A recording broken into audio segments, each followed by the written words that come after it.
Welcome back to Garden Talk, brought to you by the Penn State Erie County Extension Master Gardeners. I'm your co-host for today, Mike Bailey, along with Ellen DePlacido. Ellen, good morning. Good morning, Mike. Yeah, the last couple of times we've talked about soil in general and the importance that it plays in the garden, and it's just as important as the sunshine, if you will. Now we want to kind of jump in, move into the garden site, right? Right. And talk about, well, how do you go about preparing your garden site for the spring? And that's really primarily talking about the soil again, isn't it? Right, it is. Okay. So where do we start on something like this? Well, my favorite topic is getting your garden site cleaned up and ready to plant.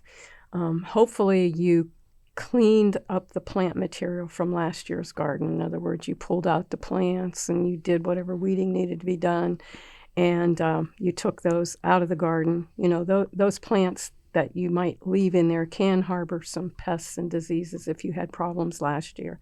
So you want to get any weeds out, and if you get most of the roots out, that's a bonus also, because that would keep those weeds from regrowing again. You're right. Those are good points, okay? Because the better work that you do right there and then, the better off you're going to be, okay, and down hopefully you season. did it at the end of last season. You're right. You know, and then you want to get into turning the soil. And the important thing is to let it dry out sufficiently before you turn it. Otherwise, you're going to have clumps of soil that you're going to kind of fight all year long, because they'll turn into really hard, clay-like, almost rocky type of things that are really going to kind of interfere with your overall gardening. So, but if you want to check to see how, wet your soil is, you can, take a shovel, turn it over a little bit, take some in your hand, squeeze it together, open up your hand. If it stays in a clump, it's too wet. Okay. But if it starts to fall apart easily, okay, you're probably good to go on that. So kind of keep that in mind, that be careful about turning over wet soil. So you don't want to rush it too much. Yeah, you might not be ready to start your garden You're yet. right. And we've had a lot of rain this spring, so you got to be careful, especially if you're used in an area that's not really well drained. Right. And I like to dig down about 6 to 8 inches when I turn the soil over, and I think I have better luck, doing it in that particular manner. But what about fertilization, Ellen? I don't know. I guess I'd take a look and think about how good was my garden last year. I mean, if you had a good production year, I'd sort of pass on the fertilizer. And instead of using some fertilizer, you might want to just add some compost, again, like your leaves and straw and things like that. But if it was less than desired and you're not sure why, maybe you want to do a soil test if you think that's really necessary. Ellen, and that's pretty much exactly what I tell people who call into the garden hotline, and they wonder about whether they should be doing a soil test on their garden. And I ask them those exact questions. Well, how did it do last year? Is your garden productive? Okay, is it doing what you want to?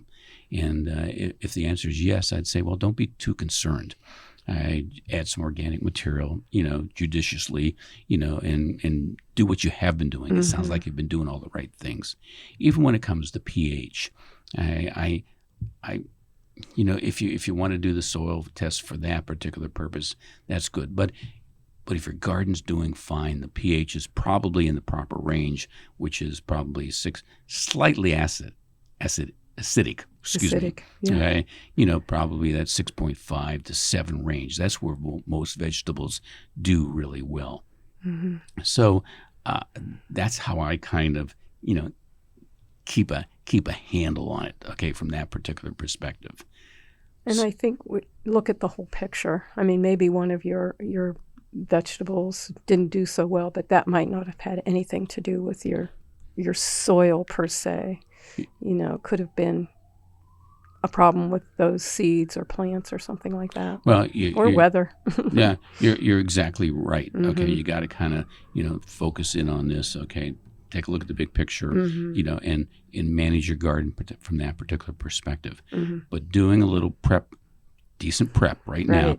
Like you said, we joke about this all the time, but the importance of cleaning up the garden, getting out that old plant material from the previous years, which could be harboring, insects and pests and diseases, is very important. Very key. And letting that garden dry out and then getting it tilled, adding a little bit more organic material.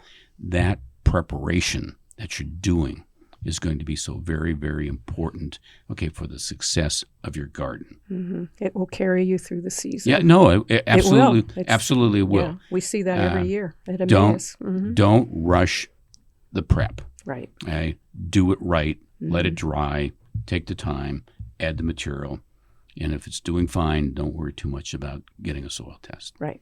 So pretty good summary, Ellen? I think so. Okay, very good. So, thank you for listening, and we hope you're here next time. Okay. Okay, thank you now. Bye-bye. Bye.